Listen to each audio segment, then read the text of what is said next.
Yeah, right, so welcome back. Thank you very much for coming back, not running away from me.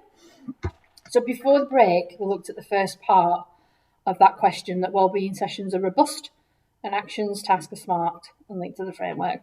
So we're going to look at the section half now around actions and tasks are smart and linked to the framework. And I'm going to test you now. Do we know the SMART acronym? When we say SMART targets, do we know the SMART acronym?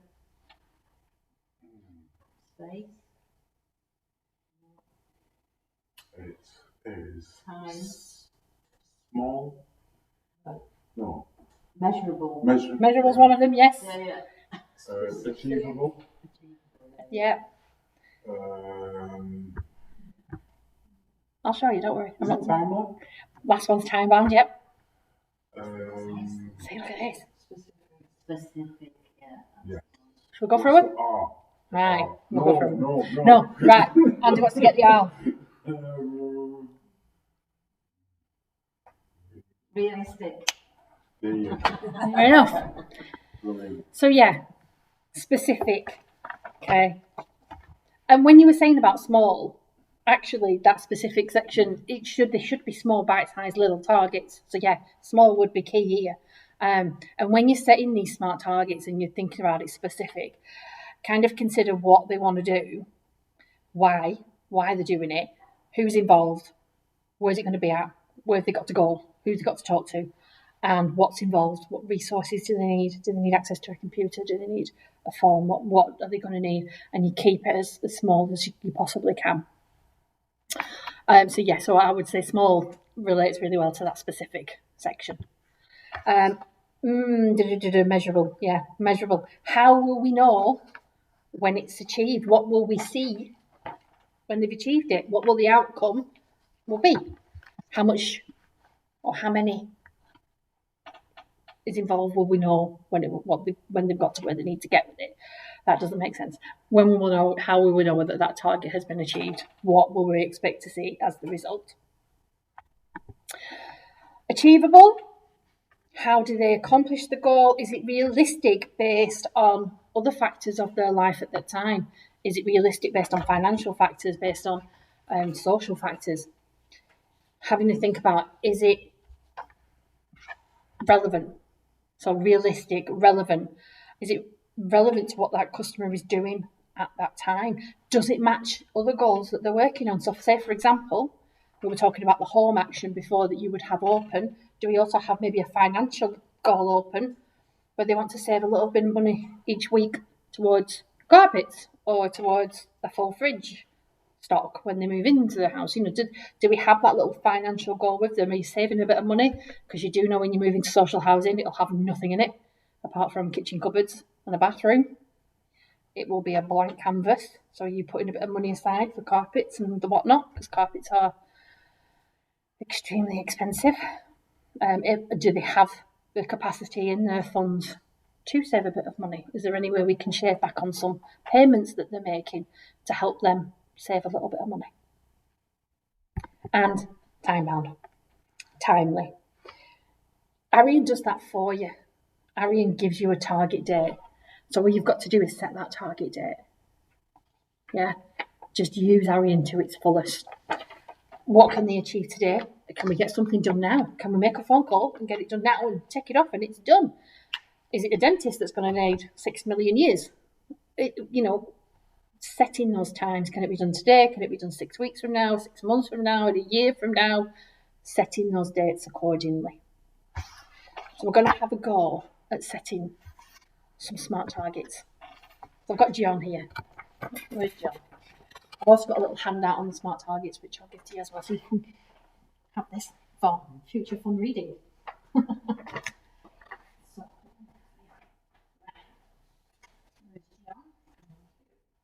Let me pass one back to Helen for a minute. What you need to do, I need to have a read of John. Now, John is a trickier character.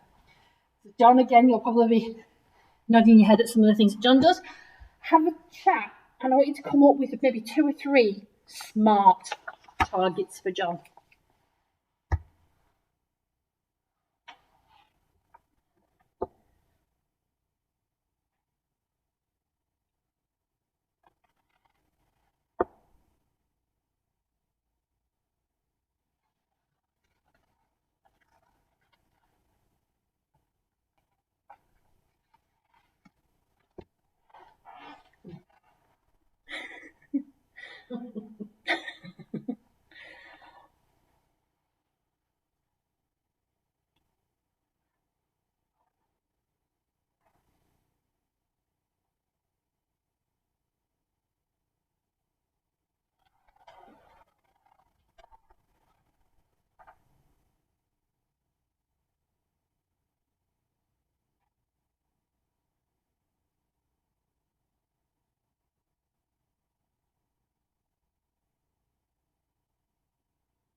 can just see Mary underlining things furiously. She's like, "Whoa, I'm trying to come on."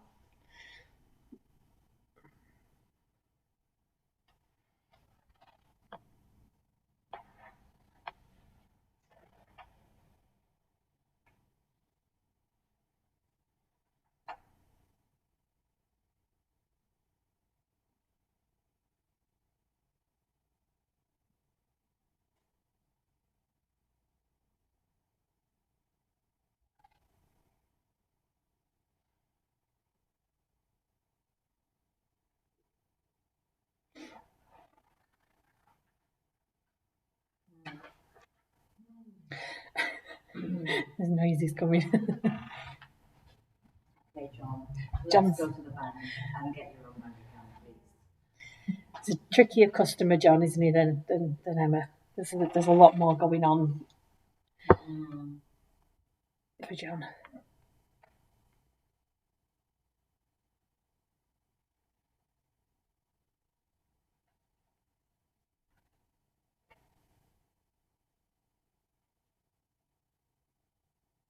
Again, they are quite a realistic scenario of what can happen with our customers.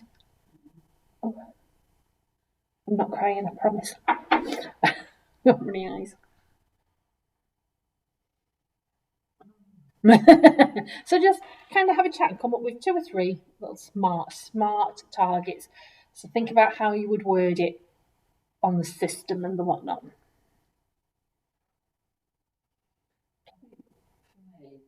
For me, I think we've got to be realistic about what we can support him with, because there's choices that he has to make for himself.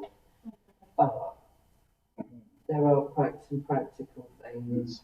The most practical one, I think, and the easiest one, I think, as I mentioned, would be to support him to get his own bank account and doing a budgeting plan with him. Finding out exactly what he's got coming in and what he needs to go out. Says that he pays his service charges.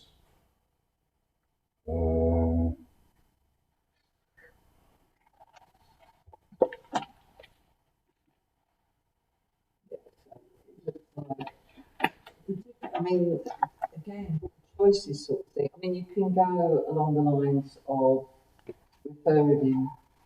Like we have the luxury of having Joe here if he wants to do computers, because we all know the job coaches at Universal Credit, they don't care what you want to do. They want you to be taken off their books Tick and box. in employment.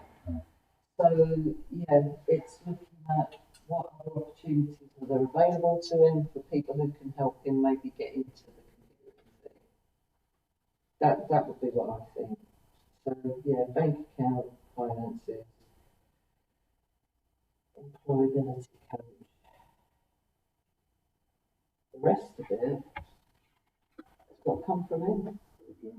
Yeah, encouragement to probably having that conversation with his GP about his mental state, seeing if he can get a sick note, and finding out if he's claiming his correct benefit entitlements. I think I'd be looking at trying to do a referral as well to somewhere where they deal with domestic abuse within a relationship, confidence. Years ago. Yeah. The problem with men and seeking help for domestic Be abuse, careful. there's very little out there for them. Is what I was going to say. The trouble with men. No, there's very little resource for men that are victims of domestic violence out there. I worked with a chap in Blackpool and he had to fight tooth and nail to get support from I think it's Women's Aid because he was subject to domestic violence. And It's not too bad actually for that. no, yeah, There's Blackpool, it was non-existent. He had to fight tooth and nail to get some support. It's getting better. It is getting better. It is getting more recognised. There's a lot of kind of in Blackpool area. They've got men with sheds, And it's a group where men can get together and talk about mental health and domestic violence, and whilst doing that, they fix things in a shed. And it gives them something practical to do whilst they are talking. So yeah, you've kind of touched on most of the things that I had. Yeah. So there's referrals that can be made. So you kind of picked up on the things that I had. And then when we think about how we write it on the system, this is how you would write like a little kind of smart target. So John, to open a bank account with support from, and you probably put your own name in there. I just put HW or HWA because I didn't want to pick on one specific officer. And you give it a time scale maybe of 4 weeks because you've got to fill in a form, you've got to take your ID in, you've got to get your bank code, set up your online banking. So it's kind of a process. So I'll give that kind of 4 weeks. To bring all this financial info to his next session for a budget, like you said, Andy, to do a budget. I gave that 2 weeks because he's got to gather all that stuff that he's got and bring it to you guys, and you can sit and put a plan in place with him. Speak to his work coach about the missing appointments.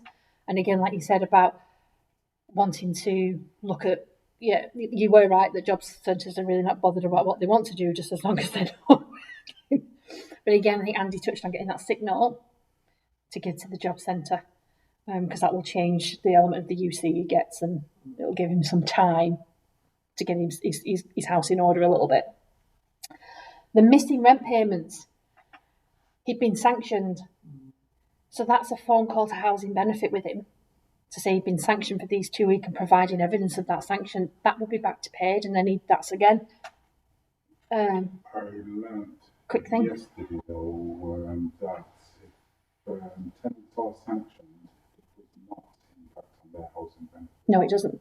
So you can claim that back. So it used to be that when UC sanctioned them, they informed housing benefit that the universal credit had stopped. Yes. So then then housing benefit were more the where they get their income from, and they stopped their housing benefit. So I don't know whether that is still the case. Well, Does it continue now? yeah, They've stopped their that. housing benefit continues. It's nothing to do with the UC claim, because they was banking that. Yeah, because they used shutting to. down claims, Yeah. and then having to backtrack and Yeah, because they were telling housing benefit that they were no longer claiming universal credit because they've been sanctioned, and housing benefit were going, well, you're working, so we're going to stop your housing benefit claim. So that would have been probably, at that point, that's the change now. That's absolutely fantastic, because that will save you guys a lot of work in the long run. Oh, yes. And then you've got here, you talked about making referrals. I've put Healthy Minds, but it would be whatever you've got in your local area. Healthy Minds and Minds is kind of it was a national thing before they lost all of the funding. But again, you can see they've got that to get an instant. You can fill that form in then and there. Well, the last bit, about the flat. Mm-hmm. Because I was like thinking, okay, right, it's not, there isn't a lot of mess in it, but there's a smell. There's a smell. So it is looking at investigating that, because is it a repair issue? Is there a blockage somewhere? Yeah. So that you could put that on there to kind of do some investigation with John in his flat to find where the smell is coming from. Get your smell detectors out. You're in the drain, but go and have and it sounds awful, but just go and have a sniff. Yeah. Go and have a sniff of the drains. I've done a lot of that recently. Yeah, young chap at one of the services was he had to shave very regularly. Let's say it was quite, his hair grew very quickly, his beard grew very quickly, and his sink was always getting blocked. So I would think weekly I would have to go to his flat because they weren't allowed the drain on. I would be in his flat weekly pouring Drano down the drain and boiling hot water to unclog his sink, because it didn't need a repair. It was just because he had to shave so regularly. It was all just sitting at the bottom of his thing. So I did put in a job in to see why it wasn't getting flushed away, but I wasn't going to put a job in each week for them to come on and block his drain when it just needed some Drano. So I'm like, been to his flat again, put the Drano in his sink. All's good. It's flowing. I've reported it to see why it's not flowing normally as it normally would. But again, that was a quick investigation of what's going on, and we figured it out between us. I turned into a workman. I'm here with my boots on and I'm going to fix the sink. So yes, we're kind of using those smart targets, and we don't expect to see loads of them open. Like I say, a few at any time is ample, because it's going to overwhelm you, it's going to overwhelm your customer. So we only want to see a couple open at any one time. You might have, I've worked with a customer and about 6 open, but that was because this customer wanted to drive those appointments and he had a lot of things he wanted to work on, and these were things that he wanted open. But most customers had 3 or 4 that we were working on actively and that were open. So here, because it's single person tenancies, could we write him a letter and say, do you know what I mean, Amy's not allowed to stay here? Or, So you could have that conversation, couldn't you, with Amy, with him and Amy? like, wants her to leave. Mm. And, you know, in some services, they've even set up safe words. And it's in the residence folder. If they ring up and say the safe word, it means they need help. So it means either you go in and say, come on, we've got our session, you can't be here while he's not in his flat, you've got to go, or ringing the police. And you could have those safe words set up in the resident folder, because, again, you don't put yourselves in danger. Similar to what I was saying with Chris, knowing that gentle was being called. Mm-hmm. Have a bit of safe word anytime it goes to the door, just to say if he's being cuckolded at that point and he needs assistance, just to say one safe word. Mm-hmm. And setting that up and putting it in the wellbeing plan and putting it in the residence folder, so that if you've got agency on or not regular staff, they know what that safe word is and they know what to do in terms of that safe word. You can have two safe words. One safe word is, it's okay, I just need them gone, and another safe word is, ring the police, they're booting off, I need help, don't come yourself, because you're going to put yourself at risk. So you have those conversations with your customers, put it in the personal safety plan and put it on the residence folder. You can even put it in your wellbeing plan if you want. And that gives him the security and the knowledge that he's got help and he's got support in tackling this situation with Amy, who seems quite toxic. It's a very toxic relationship. But it gives him the opportunity to have some control over when she comes and when she leaves, with some support. And again, sit down with Amy and have that conversation. Amy, you can't be here this much. You're only allowed to stay 3 days a week, and we've got to enforce that rule because we'll get done for benefit fraud, for taking benefits for you living here. Right, so that brings on to that last question within the core of what we look at. And it's evidence of actions being achieved within the agreed timescales and records updated where they haven't been achieved, and what additional support is required and where necessary. And this is where we've gone here. Don't be afraid to put when something hasn't worked. Don't be afraid to put that it's failed, because that's that learning journey for that customer. I love a journey, me. Don't really notice I keep saying that word. It's that customer's journey with us, where things have gone right and things have not gone right. So working with a young man, adamant, he didn't want to live in Bury. I was in Bury, didn't want to live in Bury, wanted to live in Manchester. Now I knew he had no local connection to Manchester. Wanted to live in Salford. He had no local connection to Salford. I want to live in Trafford. He had no local connection to Trafford. I want to try. Fine. It's your appointment. This is your time with me. This is what we're going to try. Oh, the work, the phone calls, the emails, the filling in forms with him. He was adamant that he wanted to try these avenues, and I had to let him try them because that was his wellbeing session. And actually, at the end of it, he did learn that you've got no chance, and he did learn that the hard way, but it was something that he had to learn for himself. And in the end, he ended up applying for Bury, getting a property just on the cusp of Bury and Manchester, so a press switch. So he was chuffed to bits with that, because he's close enough to Manchester to be far enough away from Bury, but he's still in Bury, so he could be close enough to Manchester. But I had to let him, he was adamant, and I had to let him realise and learn that lesson. So even though it took a lot of time, they were his sessions. And actually at the end of it, I think he'd moved on within a couple of months. Once he'd registered with Bury and got that registration up, he got his own little flat on the cusp of Manchester on Prestwich. So he was chuffed to bits with that. But he had to learn, because he needed to know which avenues he could take. And it was a very long-winded lesson. I went to Salford Housing with him. We applied Salford, Trafford, Manchester Move, and there's even a little one in Salford called Johnny Johnson Housing that we applied for that I'd never heard of before, and I found it. I said, "Well, try that." All of them he got knocked back from because he had no connection to the local area. I even sat in Salford council offices, in the housing office with him, for them to tell him, "You've no local connection, there's nothing we can do." But he was adamant, and we got it in his head that that's what he wanted. So he had to learn that lesson himself, and he did. And he's got his flat now, and he's very happy. and he's doing quite well, apparently. He's looking after it. He likes to clean. So he's got a nice little flat now. And we want to see those outcomes, because although you might think, well, I'm not putting that on because it didn't work, but actually it's something you've done with that customer, and it's time you've taken with that customer, and it's a lesson that you and that customer have gone through, and that customer has learned from your support. So we want to see that. So don't be afraid to put on those things that might not necessarily come to fruition, and record that it didn't work because of X, Y, and Z. Because again, it shows all that work that you've done.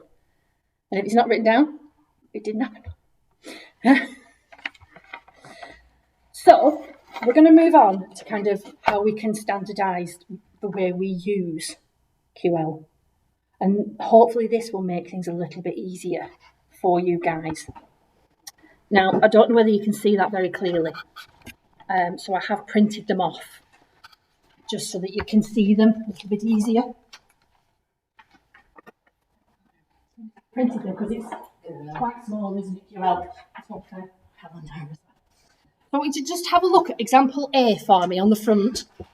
What does that, when you look at it, what does this wellbeing plan tell you about this customer at a glance? Just at a glance. But that's it, isn't it? Yeah.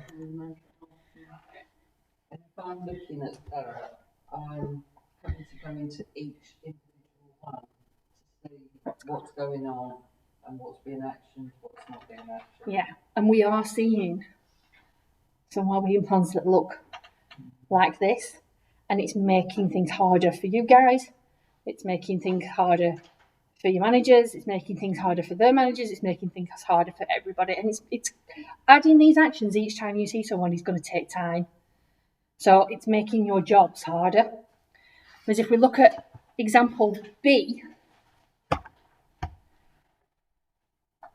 what can you see from example B? To be honest, this is what the last 6 months since Chrissy's come on board, we've been looking more at how we can all follow notes. Yeah. So in that action comment, we've got more headers, so it's specific to that particular action. We're all over the place, and we're all recording things all over, and, because you ain't got time to open every single one. Yeah. But I mean, that one was a session, so that was about just a weekly support session, which I'm assuming is a bit like the customer contact. Yes. There's no specific actions, but it was a contact. Yeah. But all the others, you can see exactly what it relates to, and that's what we've been working on for months. In here, this is where we want to see that smart target, because then we can see it at a glance and we know what you're working on. So you can see these are quite smart in the way that they're written, and it's only short. There's nothing too lengthy in there. So, like, customer to work with staff to arrange a payment plan for EE. It's specific to that debt, and it's specific about what we need to do, and we've got a time scale. So it was done on the 13th of February, and we've given it till the 8th of March. I think, yeah. So it's got quite a good time scale to actually make those phone calls, fill in that budgeting form that they send out to say we want to see what your income is, and you've got that time. So on that action comment, is that where we should be actually being specific Yes. about what the action? Because what I've sort of said to people to do is just put something that identifies what it's about. So it might be, apply for medical priority or something. But we don't go into any more detail other than it's about medical priority. That's still quite a smart apply for medical priority. That's still quite a smart target because it's specific to that customer's needs, and it's applying for something that is specific. It's measurable because you'll know when you've got it. Is it achievable? Well, that customer needs it, so we'll know at the end of it. So it is, and you know how long that's probably going to take, so you would give it a time scale. So, yeah, I mean, and that's what we want to see in there. Just nothing exactly as I've written here, but as long as there's kind of a target in there that we can see. So, like, if let's say, for example, a new customer moves in and we put on customer to set up utilities, that isn't necessarily smart because there's British Gas, there's water, there's council tax, there's maybe gas and electric, TV licence if they need it. I don't know if they do here. So there's 5 things there. Service charge, 6 things, 6 top priority debts that we might have to set up. So you want to see them individual. Yeah, because it's all different. Your council tax is different to your water rates. Your gas is different to your TV license. These are all different things, and there's different elements that you have to do with each of those kind of tasks, isn't there? And you would probably do them one at a time. So one week you'd set up, maybe British Gas is generally your most important thing to get set up, isn't it, when they move in?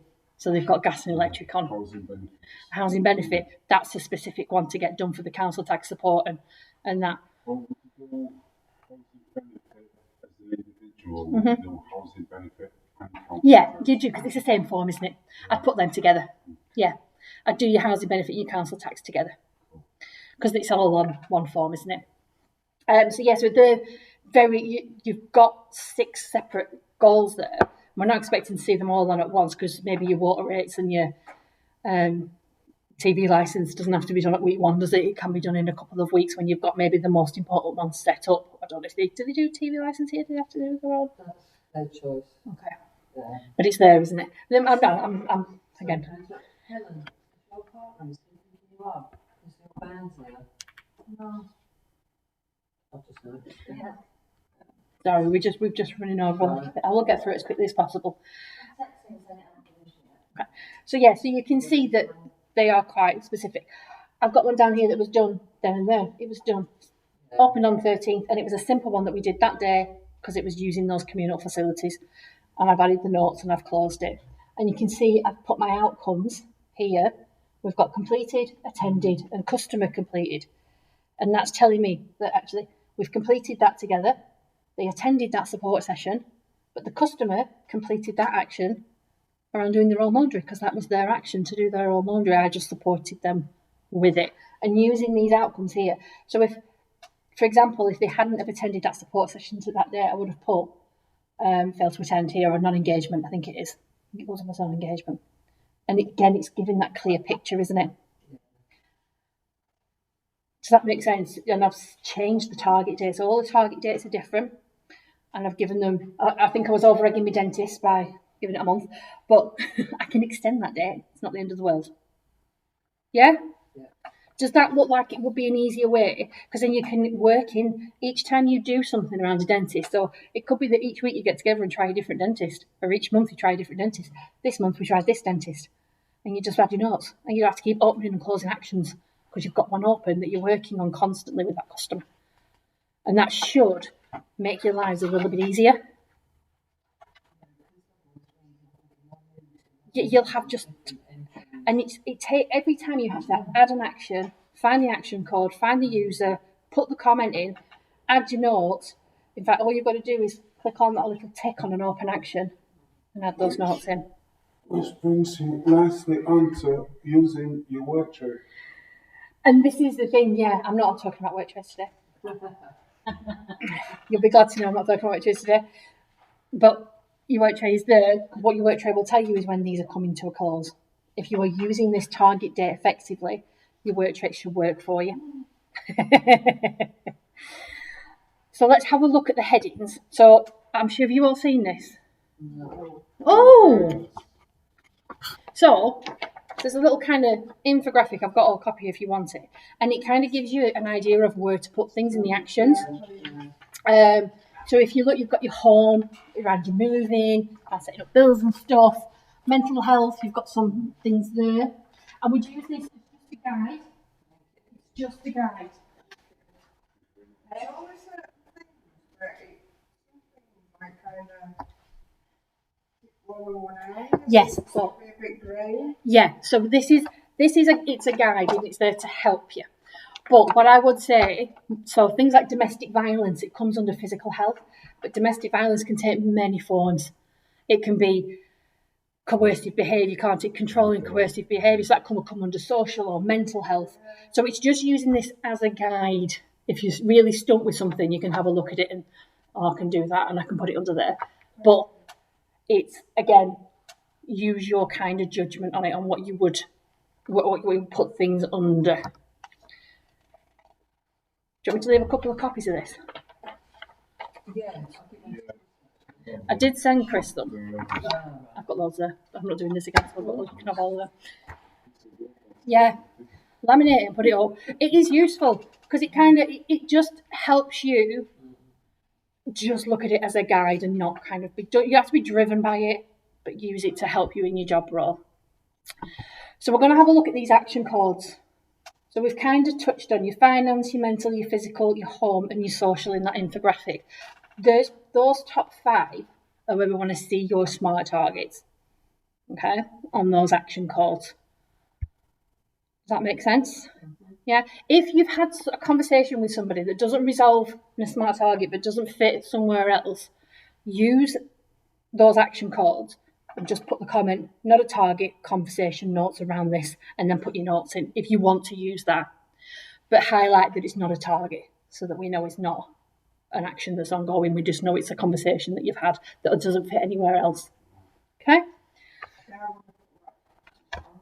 Yeah, and again, I would just be mindful that with the reporting, that customer contact might become more set to one thing, but there should be more actions being added that might open up different areas for us. So I just bear that in mind for now. Yeah, the support session, I've never even noticed that one actually. I mean, Right. that I think would be more relevant. So we'll jump ahead a bit. Your support session here. So when you're using that support session, that should mainly be your met with the customer today. Customers told me they were feeling this way.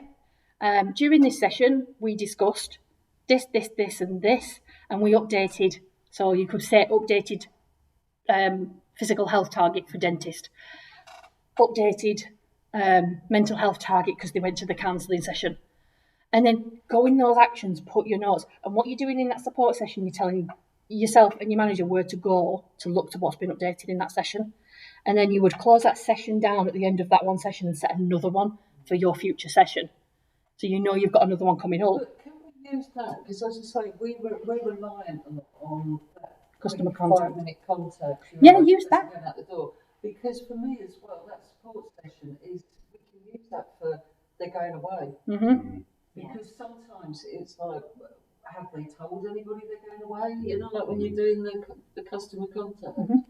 So yeah, that support session one for me, Yeah. I think will become quite. Yeah, use that support session one and use it to kind of tell yourself what. So if you want to look back and think, what did we do on that day? You then know what actions you've updated, so you don't have to go into each action. You can just go into that last support session, see what you updated last time, and say, right, this week, what do you want to look at? Are we still working on this one? Is there anything else you want to work on? And I generally have my plan open with my customers so they can see it because it's their plan. It's their plan, so I always have it open. This is your plan. Have a look at what we're working on. And I think sometimes giving them that transparency helps them take ownership as well. So using that support session. With that support session, you've got kind of 2 options how you can close that down. So if you've got a support session booked with someone and they don't turn up and you ring them and go, oh my God, I'm sorry, I really forgot, can we do it tomorrow? Change the target date and just put a note in, customer forgot, we've changed it to tomorrow. However, if they don't engage, so this is why we want these support sessions used, mark it as non-engagement when you close it down and put in the notes how you tried to engage that customer. I tried ringing, I sent them a text, I've sent them an email, I've popped a letter under the door, I've been up and knocked on the door. Put that in the notes and put that when you complete the action, put non-engagement. And we want to see those support sessions completed each week with non-engagement or engagement, or every 2 weeks with how that customer, and it shows them that you are trying to engage that customer. And again, it gives your contract officer proof that they are not turning up to their support sessions. If the contract officer needs to come and have a conversation with them, that they're not sticking to the rules of their license. Does that make sense? Yeah? Right, so we'll go back up. So you've got your PCFRA, which is a person-centred fire risk assessment. So if you do a person-centred fire risk assessment, stick this action on. You can leave this comment as it is, and just in the notes, tell us where it's stored. Is it stored in document? Is it in the resident folder? Where is it? Same with your flat checks. If you're putting a flat check on, just tell us that it's gone on. And where again, is it stored in the customer's folder? Have you uploaded it to Documotive? And if there's anything from that flat check of note. Because would have been the term used before your time. It's the same. Oh, sorry, am I right? Documotive. Yeah, Documotive. Sorry. I normally say MRI documentive, but I've got so used to saying MRI.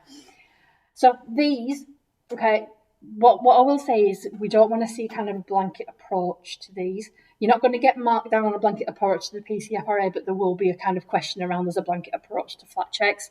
We understand after COVID, because we are in people's flats, there was a need. But if you've got someone that's living and they've got a nice flat and it's well looked after, but you're going up there to do these flat checks because you think you have to, you don't.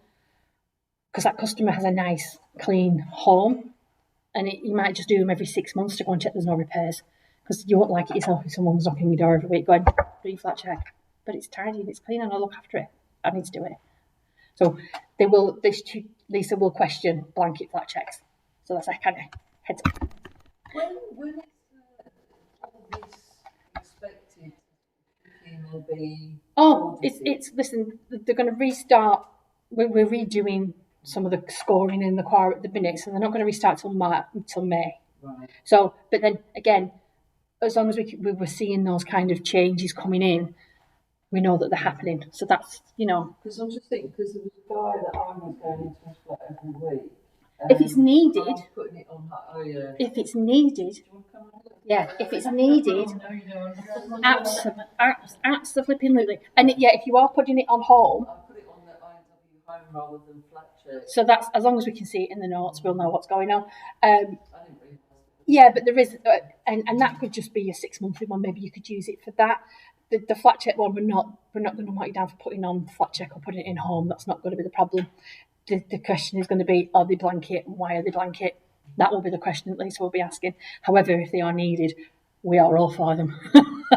We are go for them flat checks if they're needed, because again, you don't want to kind of come into what's in flat one at the minute. Andy took me in this morning. Oh, you've seen it. Oh, you smelt it. I'm going to go home and burn my dress. Yeah, but he was someone that would have needed those regular fact checks. And again, putting that on and recording them for those types of customers gives your contracts officer evidence. And it's all about collecting that kind of information and that can support you in your job roles and them in theirs. Customer feedback is for your tenancy coaches, really. And your transfer of accommodation, that won't be relevant to you guys. It's when you've got two services like Castlecroft and Peel. They move from Castlecroft to Peel. Doherty, they move from the bedsit into the community. So that would only be when you've got someone that's transferring between different supported services. Are we happy with the codes? Perfect. So, we're nearly done. You'll be glad to know I'm going to stop talking in a minute. So, I'm just going to touch on this developing a better use of language within the wellbeing plan. So this is a touch, and that's because there's a new procedure that's been created. I'm sure you've all seen it. It has gone on home, and it was, I think, a mandatory read around case notes. So this is just touching on that there will be future training. I don't know who's delivering that. Might be me. I apologise in advance. Might not be me. Okay, so it's just a couple of quick tips and tricks that might make it a little bit easier when you're doing your case notes. So when putting your case notes on, so we want to see that professional language. It's written from your viewpoint as the professional, because it used to be that we wrote them from the customer's viewpoint. We don't do that anymore. It's your professional recording of the conversation that you've had. Use correct capitalisation and punctuation, and there is spell check in Arian. Address the circumstances with relevant details. So who was there, who was involved, just being aware of over recording. So we want kind of the facts of it, kind of try and stick to the facts where possible. Like I said, there we go, base notes on facts.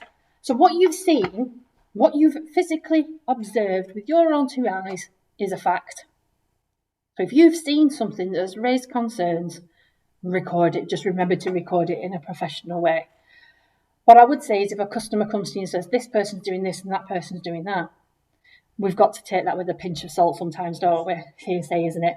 So you could put on there that such a customer has come to complain about a certain circumstance, but don't go into the ins and outs of what's on there.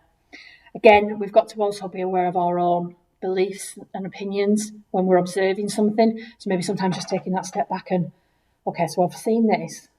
what does that now mean? What do I need to have that conversation with that customer about?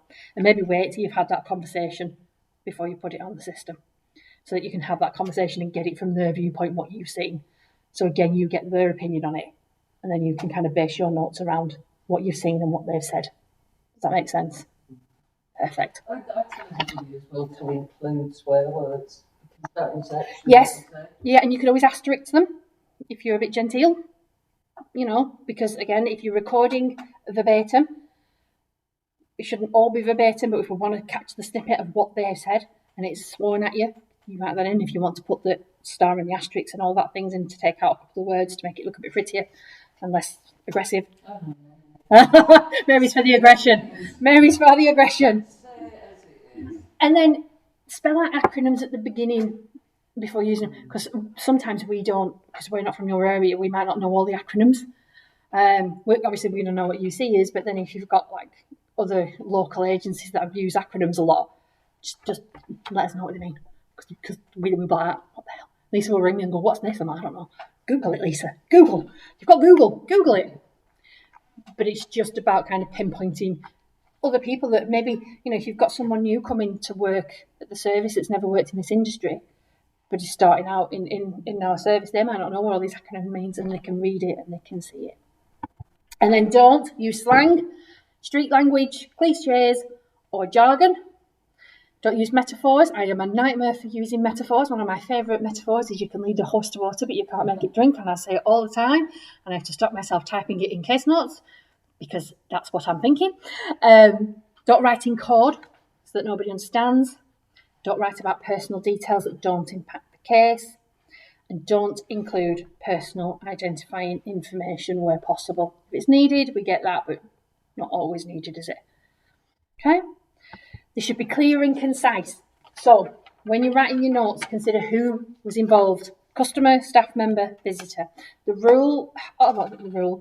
word has come from Andrew Gray that commissioners want to see the customer's first name, because they want it to be that personalised journey. However, we are not going to mark you down if you use initials, because I know a lot of people are very comfortable using initials, and it makes them feel like they're keeping some element of GDPR in their note taking. So we're not going to nitpick on that. It's just what Andrew Gray and the commissioners are looking for. So if you want kind of commissioners to be happy, they just want to see that first name. When it comes to visitors, if you're again not happy, we don't want to see the visitor's full name, we can see initials, that's absolutely fine. If it's other customers, you can put the flat number. So you're not personally identifying the other customers, but you're putting in a reference to who they are. Oh, I went off then. So who was involved? When did it happen? So remembering QL date stamps. So if you are adding your notes the day after, remember to put the date that those notes reflect, because it will automatically put the time and date that you put those notes on. And if you need those notes in future for the police, they're going to be outdated. So just make sure if you're adding them a day later, put the date on that they reflect to. You can't change that date. I was just about to say, you can change that date. Not in the case notes. When you're adding those case notes, when you add them and you look above, where they sit above, it date and time stamps them. Yeah. So if you're just adding them for the day after, just put your date on so that we know what date they reflect. Yeah? What happened? Keep to the facts. Try and refrain from like the he said, she said. Just try and keep it as factual as possible. I know sometimes that is hard. Yeah, but do try and kind of keep that verbatim down to a minimum. And what was the outcome? Does it need further investigation? Does it need further work? Does it need further calls to be made? Is there further actions from that? We don't need to know kind of the ins and outs. I've kind of skipped through that, haven't I? We don't need to know the ins and outs of the lives, just the facts for the wellbeing plans. I mean, we've seen notes where someone had wrote that the customer was getting a shower, and the customer requested those notes and said, why are you writing down when I'm showering? And the customer was very annoyed that actually someone had wrote down that she was going to get a shower because it invaded her personal space, her personal boundaries. She didn't want people to know she was going to get undressed to get a shower. It's a bit of a thingy one. Yeah. There was an issue there. If there was an issue, yeah. But no, the customer was getting a shower. There was no context. The customer was getting a shower. And she's like, why do you need to know that I'm getting a shower? My wellbeing plan should not have me. What is that relevant to? It's like she felt like she was in prison. She's like, I'm being watched. And they know when I'm going to get a bath or a shower. And then just considering that our language should show us doing with, not for. There's a couple of quick and easy ways that we can do that we can make that language show that we're doing with, not for. Changing one little letter. One little letter. If you change one little letter, it'll show that you're doing with, not for. We. I to we. You change I to actually we. That then shows that you're doing it with your customer, not that you've done it with them. And that changes the entire outlook on the notes that you're writing up. And then if you follow that, if you get rid of the word I, so if you take out I advised and you put in we discussed, so if you think I advised, I'm telling you, I advised them, What about I've supported? told them. Pardon? What about supported? I like Yeah, we supported. Yeah, we worked together and I supported them doing that. If you start your sentence with we did and then you can, I supported them to do this. Yeah, supported is fine. But changing that, just taking out that word advised. We talked about, we looked at, we discussed, because that's giving them, like you said, Andy, it's giving them the information they need to make a choice, but it's not you telling them what they should be doing. Yeah, And I'm looking for that. I was, and it was something that took me a while to get used to changing. But once I changed it, it actually changed the way I frame my case notes. I think it's more to do with, for me, evidencing that I'm doing the actual work. Yeah. But then if you put we discussed, you're still evidencing that you're doing it because you've talked with them about it and you've given them the information that they then need to go off and make their own choice. So, and can you see those, just changing those two totally will rephrase your entire case note. And it will then show with, not for. And them two little words will increase your well-being core scores immensely, because it will show that with, not for, it will show that strength-based. It will show that you're giving them the information to make a choice for themselves, and that we are just having those conversations and then allowing them to go off and live their lives. And then the last little tip, if I can give you any last little tip, it's taking 10 seconds just to read over what you've written, because I don't know about you guys, I type as I think, I write as I think, and then I have to look at what I've written, and then I have to rephrase it, because generally it's written in what's in my head, and that's never a pretty sight. So I have to look at things and go, okay, that's my opinion, get rid of that. No, that's my opinion, get rid of that. Because we do, it's human. We're human, and we put our own opinions in that. There's many times I've sat and read my notes and gone, what on earth were you thinking, woman? And I've deleted half of them because it's what I think. I think today they turned up and I think they're in a bad mood. Well, it's not for me to think they're in a bad mood. They didn't tell me they're in a bad mood, so why am I thinking they're in a bad mood? It might just be their personality. So as many times I've had to stop, read my case notes and take it out. And also just double checking we're in the right record.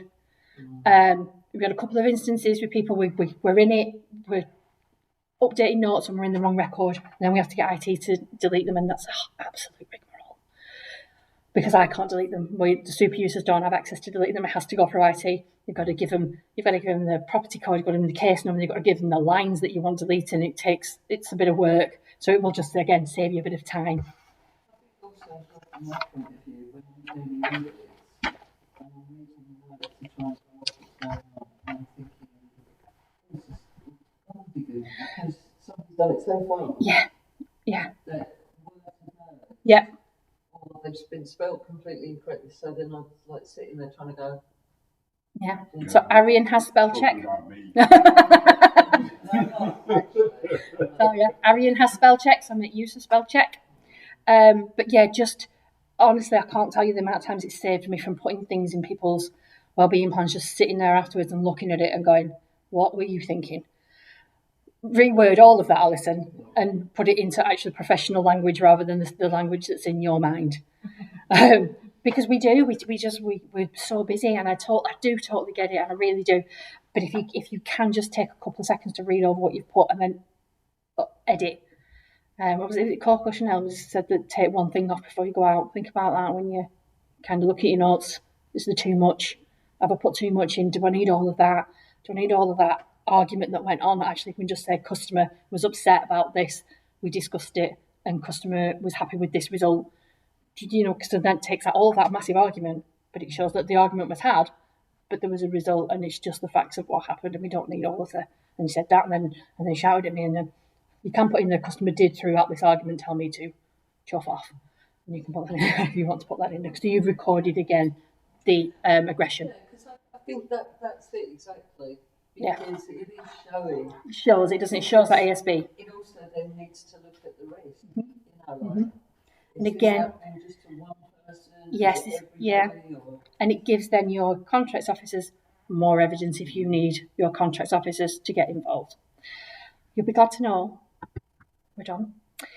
So quickly, do you feel you've got kind of a better understanding of what we do in the call, what we look for? I will send you the slides because I know we were a bit behind time. I said I was happy right up until the very last comment when you said about not putting all the details of conversations in.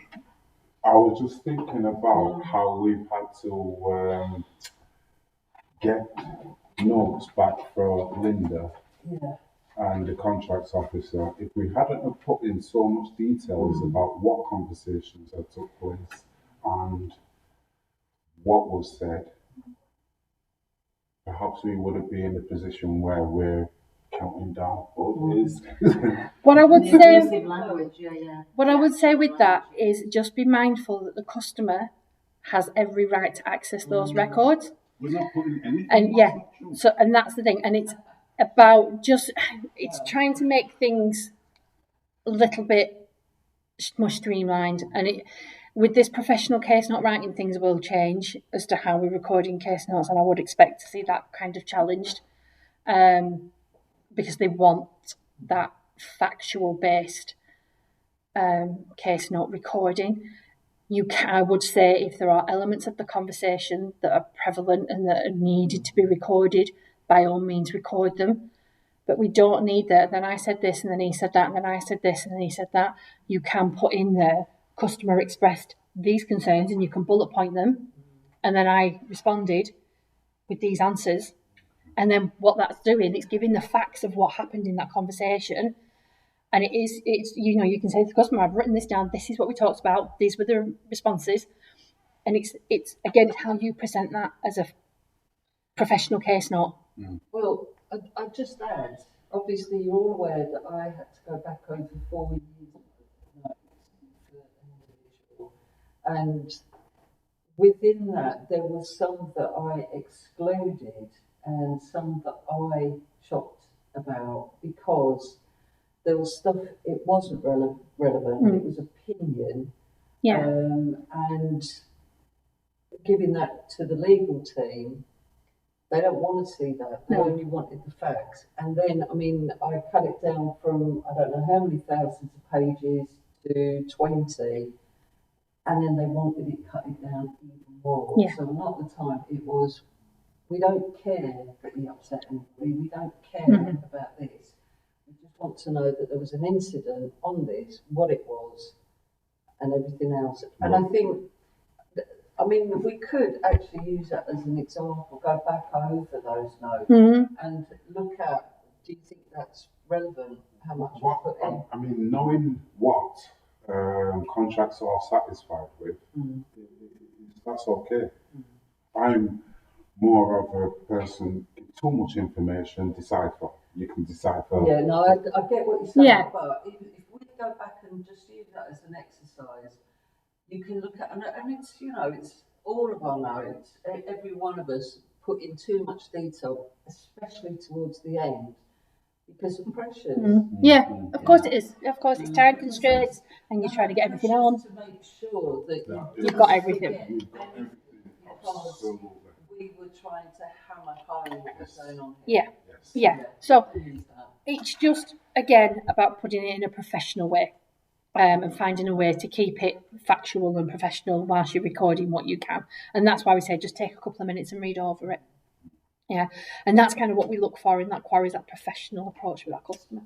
Did you feel like you kind of understand what we look at now within that quarter? Yeah. Do you think you're going to maybe look at some of the ways you use QL? Going to use that support session moving forward? Definitely.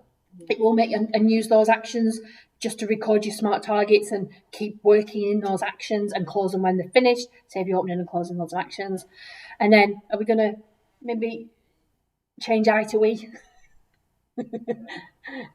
Just take out the I and put in the we. Advice to discuss, and it changes all that way.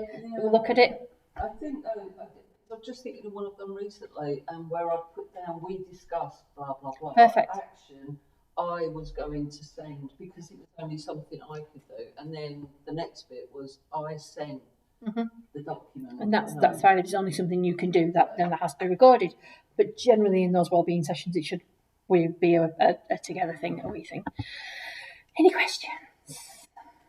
There's a lot to do. Thank you. Right. I've got. You're welcome. I've only got 3 of these anyway. Would you mind just filling in a quick evaluation form for me? Is that okay? Thank you so much for attending, and thank you for my formalness. I would stop recording now.